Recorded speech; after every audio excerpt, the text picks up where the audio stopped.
Hey guys, this is Dan with Gears and Gadgets. Thanks for tuning in. So I'm out here at the Pan America demo ride. So this is the 1250 Special with street tires, and really awesome. Harley has this on a 30-minute self-guided demo ride, which is killer, especially for content creation. They're not just being with a group of other riders.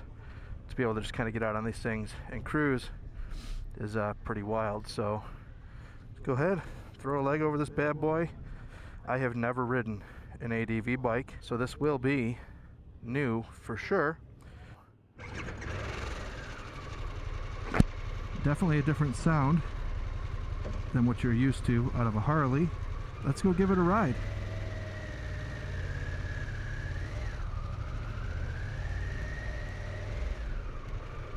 I did not want to do like a ton of, I don't want to say research, because I've definitely researched the crap out of this bike, but I have not watched any other reviews on this motorcycle. Reason for that is I wanted to be sure that I was coming into this not really stating other people's opinions. If I am, it's because I guess we all share the same opinions, but I wanted this to be as much of a legit review as I could give it from somebody who doesn't ride an ADV bike. Now they sent me on a 30-minute self-guided ride here, and I am not super familiar with the area, so I am just going to get my half hour in here and go where I go. So thank you very much to Harley-Davidson again for this self-guided tour, but this bike does have the adaptive ride height. So these motorcycles, basically the 1250 standard, I forgot what they're calling it, but the base version of this is like 17,000 and change.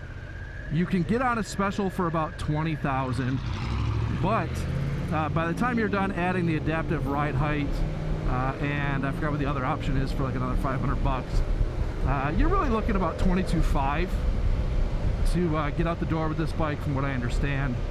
And I can tell you, it is a ton of motorcycle for 22.5. This power is bonkers. A couple things I would have liked to have seen different, which maybe ADV guys would disagree with, I don't know, let me know in the comments down below, is the adjustable windscreen. It is nice that it's adjustable, but it'd be nice to see that be like a power thing.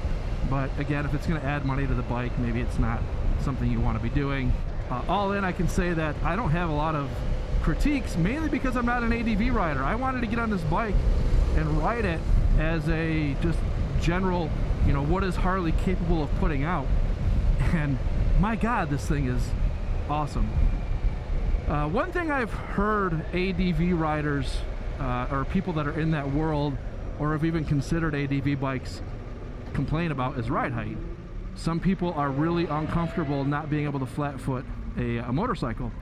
And I can tell you that I am more than able to flat foot this bike with it completely upright. The seat, this seat is actually even in its highest position right now, so the seat can even go lower if you would like, and you would have even a better riding position for somebody who's even shorter. So the fact that they were able to put this thing out with this flat footing capability, I think is going to be what separates Harley from some of the competition. Again, I am not saying this as a well-versed ADV bike guy, but knowing that that is a common issue, Harley solved that with the adaptive ride height, and that is really cool. I would like to see a lot of this tech put into the next touring bike. This just feels very well put together. I also am a big fan of this new sort of what I would call reimagined hand controls. It's different for Harley a little bit, and it looks nice.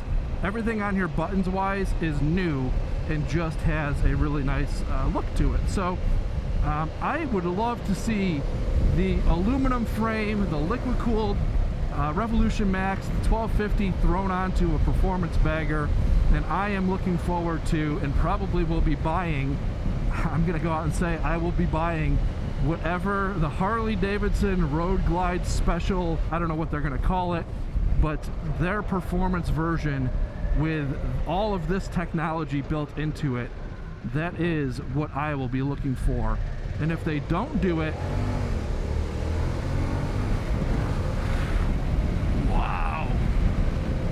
And if they don't do it, I may go for a Challenger, to be totally honest with you.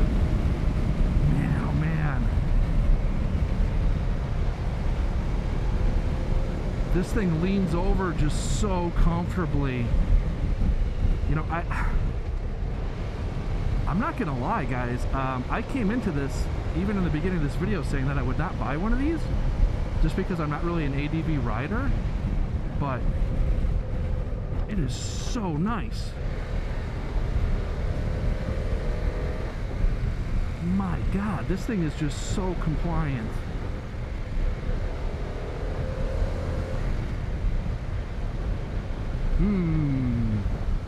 What am I going to do?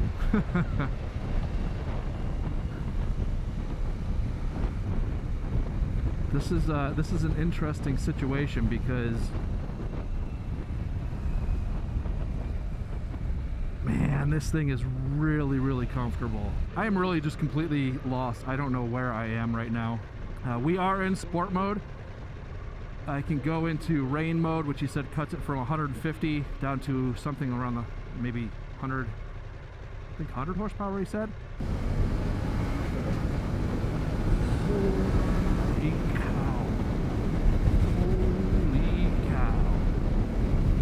Guys, there's like a huge gust of wind here coming from my right, coming across the bike, pushing me across the road. And I've got to say, it doesn't even feel really all that concerning at all. So it handles the wind. It's a pretty gusty day out here. Oh my God. This motor just pulls and pulls. Oh my God. This thing is a rocket. A absolute rocket. Yeah, again, me coming out here saying that, well, you know, I'm waiting for the next touring bike from Harley because I don't think I would buy this. Doesn't really fit my lifestyle. The reason why I say that is because I do a lot of solo riding, and my biggest concern getting something like this, oh my God, biggest concern getting something like this is like, hey, so I'm gonna take it out into the wild out here in Arizona where you could go for days with off-road content, but if I'm out kind of riding on my own and get hurt, that's kind of a concern because I can tend to get myself into situations where, you know, especially out here in Arizona, something that's, you know, relatively maybe not even a big deal somewhere else can kind of become a bit of a life-threatening kind of situation, sitting out in the desert with the sun just beating down on you. So that was kind of my concern with this bike, was like, I like it, I love the idea. If I had like a whole ADV group or something that I was a part of, probably be a little bit different. But now that I'm actually out riding this thing on the road and feeling just how in control, you know, it's weighted really well. Even just standing at this light, like I can just kind of throw it back and forth and not feel like, you know, I'm gonna lose it at all. I mean, 500 some odd pounds, not an issue.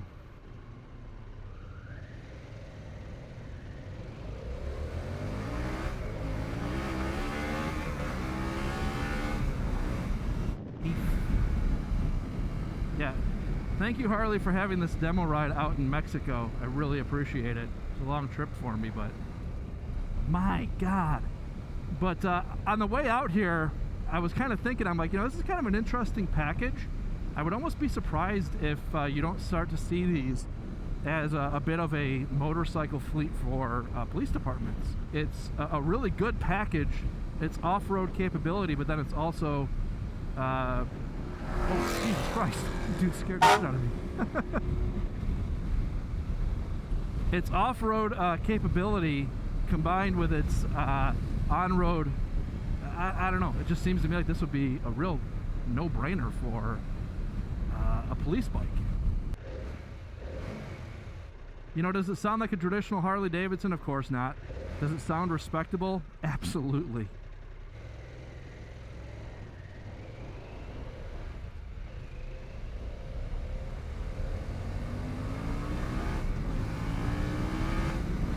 I can't stop doing that. This is bonkers. This is absolute insanity in all of the best ways possible. Man, I don't know, riding position, everything on this bike feels fantastic. It's a bit of a windy day, so if my audio is sounding not fantastic, I do apologize for that.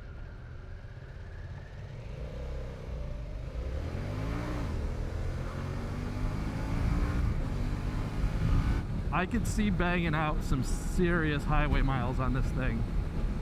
The wind buffeting is non-existent. My helmet feels like it's in real clean air. The wind is hitting me like right up at my eyebrow.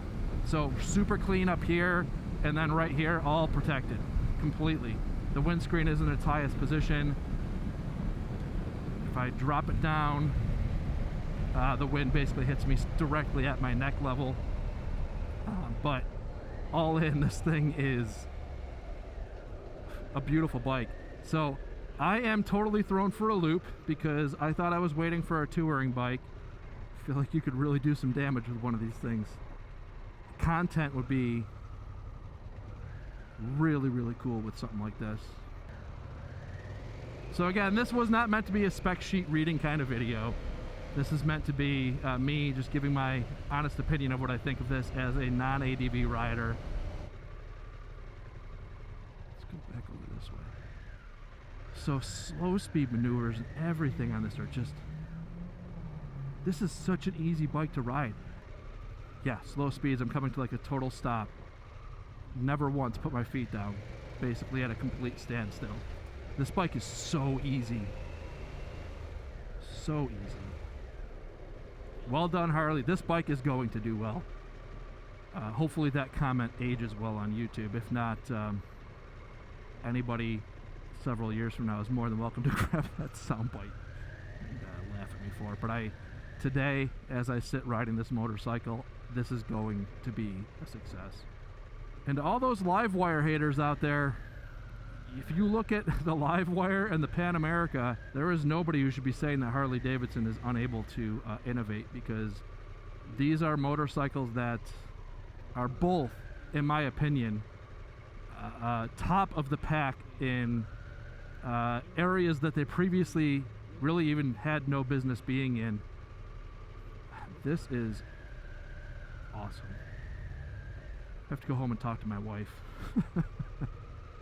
I've got a new truck coming in the near future, so a new bike is probably out of the question for the time being, but